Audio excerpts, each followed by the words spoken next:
Ladies and gentlemen, welcome to this quick guide showing you how you can complete the time trial between July 29th and August 4th. Starting off with the RC Bandito one, as always, you need an RC Bandito for this one in order to be able to do it, so purchase it for a low price of $1.5 million and also buy yourself an Arena War Garage in order to store it, so you can earn yourself $100,000 every single week.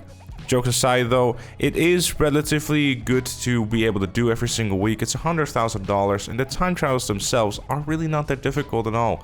As you can tell, you just have to avoid the pedestrians here, and then you practically are going to be seeing the same two basketball fields a lot. And I mean really a lot. I mean, if you can tell by the way that I'm hitting the checkpoints, I'm barely even near them. So this shouldn't be too much of a hassle. Just keep your speed in check and don't try to go too fast in these time trials so you don't start spinning out. Overall, very simple track.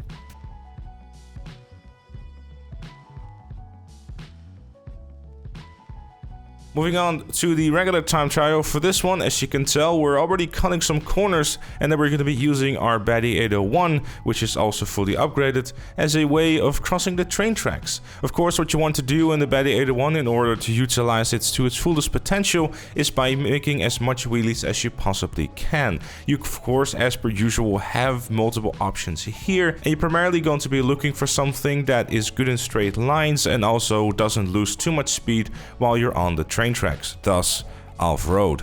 Of course, this does qualify a couple of things, but cars might be a bit of a difficult one considering that the route that we are taking. So for now, just keep following what I'm doing on screen by just constantly trying to keep that wheel up and avoid the oncoming train, because that will be rather painful. At this point here, we will be leaving the train tracks and then making our way towards the airstrip, where we can start utilizing even more top speed. Of course, the Baddie 801 will be affected by the fact we are off-roading, but it's not too bad considering the fact you're doing all those wheelies. Just keep doing what I'm doing on screen and just take this following route here until you get to the main road again. Once you hit the main road, there's something very important. Cars are definitely going to try to ruin your day, especially when you reach the bridge, which goes over the highway. Make sure to keep an eye forward and see what the oncoming traffic is doing and doesn't start cutting you off out of nowhere. Once you've successfully done that, it's time to make your way inside of the quarry, and it's really just following the road and crossing the finish line. Pretty simple stuff.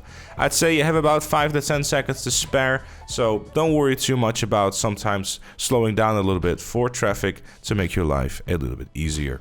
But with all that said and with all that done, that was it for this one. Thank you so very much for watching. Leave a like if you enjoyed or found it useful, subscribe for more, and if you really like what you see on the channel, consider becoming a member, like Chloe, Robert, Fire, Captain Price, Shakulu, and Dr. Strangelove. Join them and the other fellow members by clicking the join button down below. Thank you again for watching, and I'll see you all later.